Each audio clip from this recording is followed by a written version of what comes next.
I've even been on interviews and they're like, oh my god, like, was the Dr. Phil thing real? And I'm like, oh my god, yeah, it was just so real. It was just a little over dramatized. I'm kind of over that. Like, it wasn't real. Like, what's good, YouTube? Welcome back to Grim. Today we're reacting to a video that I got suggested on YouTube where this girl who I've actually made a video on before tells the quote truth about her experience on being on the Dr. Phil show. I didn't watch ahead beforehand since I wanted this to be an actual reaction, so keep watching until the end to see if she fully exposed Dr. Phil or not. I'm guessing she has some actual info on how staged the show really is, so that's pretty exciting for me, I can't lie. Anyways, without further ado, let's see her side of the story. a lot of you guys ask me if that was real or not, and I've always avoided questions about it.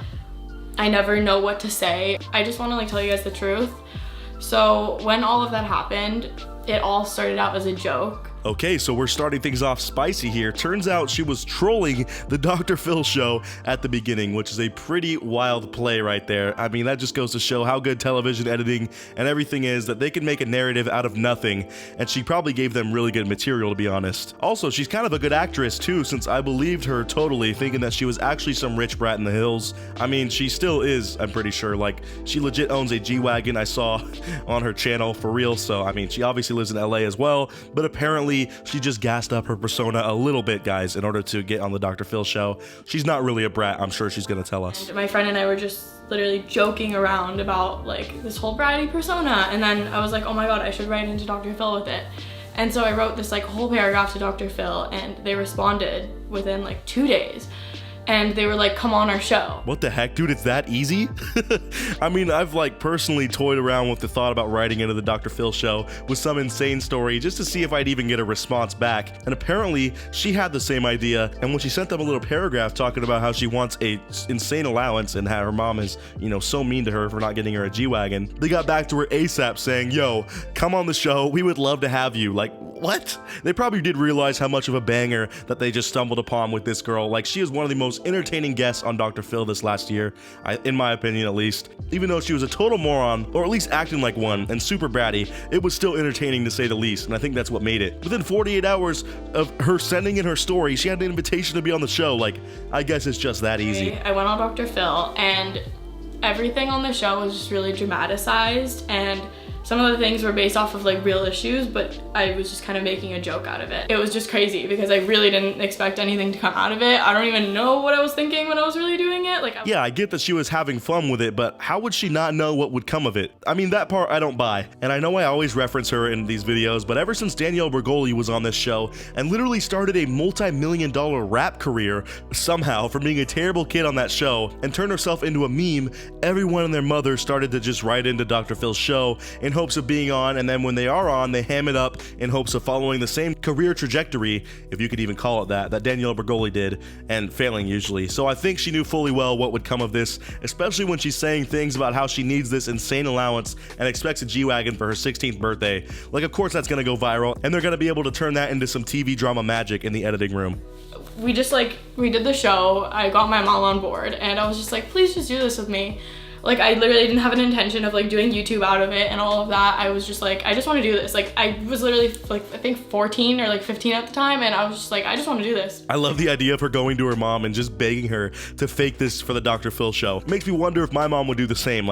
Imagine your kid approaching you and being like, yo, mom, I'm acting like a terrible brat for TV. I wrote into the Dr. Phil show. They want me on. Can you please play along? We will get to be on the Dr. Phil show, mom. That's freaking hype. I mean, I'm sure it was a fun experience for the mom too, but it's funny to me that she was even down to go along with it. On YouTube, I just really started to show my real self and my real personality, and you guys fell in love with that. It was starting to turn into this weird mix of my real personality and the Beverly Hills brat personality. So this is a weird side of it that I wouldn't have thought of, but I mean, for her to be playing this character supposedly and still doing YouTube, that's gotta be pretty tough at times, because I mean, it's you don't want people to not watch all of a sudden, but also they probably only want to watch more when she was acting the way that got her famous and being a brat and everything. So that's a difficult line for her to toe, and I do kind of feel bad for her that she felt like she had to fake that side of her persona for so long. But I mean, it's like when I used to do Counter-Strike tutorials, I was okay at the game, but I really just wanted to learn and didn't expect my tutorials to blow up like they did, and after a couple years, I legit ran out of things to tell people because I only had so much knowledge on the game.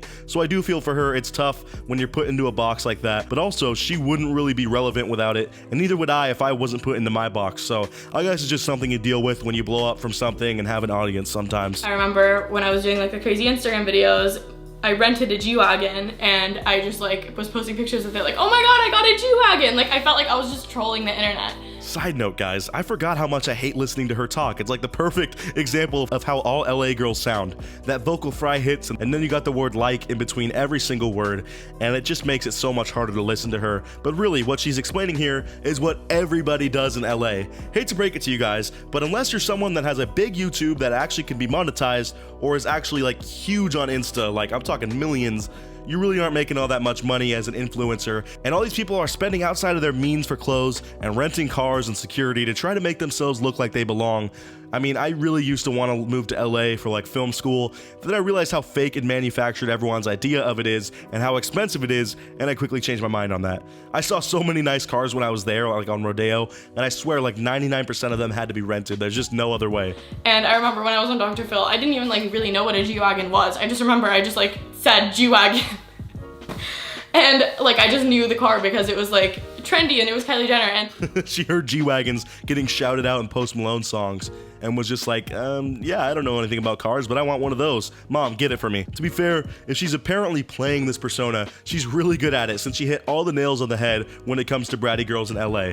She's got the car, the nails, the choice of her bag designer, the clothing, the voice, everything is spot on, bruh. She's killing it, but honestly, I think she might be more like this, quote, character of hers than she thinks. Or maybe, you know, that's why it's so easy for her, because she's not really acting if you think about it. When I was younger, like my mom, I don't want to say my mom was like kind of absent from my life, but she was working a lot and she wouldn't like even have time to do things like pick me up from school. And so every day I was like Ubering home from school. Nobody would make me food, so I would have to like order food and things like that. Dang, dude. Wow, that got dark quick, guys. Her life sounds miserable before she was on this show. Ugh, imagine having to get Ubers home from school and Uber Eats every time you want food. Like, this poor girl's life must be in shambles from that. It's times like this where I listen to her and I kind of doubt that she is indeed separate from this bratty character of hers. I mean, I do think that she is actually rich, or should I say her mom is rich, and she does live in Beverly Hills. Maybe she gives herself credit for not being this person, but it seems to me like that might be the true side of her peeking out sometimes. I don't know, it's just funny to me how different our life perspectives must be. I used to have to ride the public bus all the time as a kid, and even that's not that bad, but I mean, I guarantee she would have a panic attack and pass out if she had to go on one of those. Ugh, imagine using public transport. Like, I only use Uber XL now. So guys, real quick, I have a super fast challenge that only takes 5 seconds to complete. So if you can leave a like and subscribe within the next 5 seconds, you'll get 10 years of amazing luck. Just give it a try, it really works. Like, for example, one thing that would happen is like I'd hang out with some friends and they'd be like, oh my god, like after I got lunch with these the other day, I went home and like I was telling my mom we were hanging out and she was like, oh my god, isn't she that like crazy girl from Dr. Phil? Like, oh my god, was she really like that in real life? Dude, she's acting like she didn't know this would go viral or have an effect on her day-to-day life. Kind of crazy, but turns out when you fake your persona and act like a terrible person on one of the most popular daytime television shows in America, you're gonna get some odd looks and comments from people that have seen it. Crazy, I know, but I guess not everyone would understand that you were faking it. Really, I don't get what she wanted from this. And I don't even get how she's tripping over this. Like, you should definitely expect that. Your life is gonna change when it has millions of views and people recognize you as that brat from Dr. Phil's show. It's just like crazy how people like think of me in a certain way and like I'm not that way, and it's just like, like I'm myself, but then also like online I have to keep up with this persona. So when it comes to this self-awareness, I'm really on the fence about it, you guys. Like, I keep going back and forth. I get the idea that she is really intelligent when it comes to herself, maybe, and you know, she does realize that it's not her, but she needs to act like that in order to keep and maintain this audience that she has created from going on this show, because obviously people followed her because of this persona, they enjoyed it. But then when I listen to her talk, I just think to myself, there's no way that she actually is not like this, you know? She just admitted that she grew up in Beverly Hills and had to get Uber Eats like a peasant every day after her Uber dropped her off from school. Look guys, I'm sorry, if you're rich, that's cool, but if you're growing up in that environment, there's no way that you don't turn out to be a total brat. I'm sorry, I just don't think it's possible.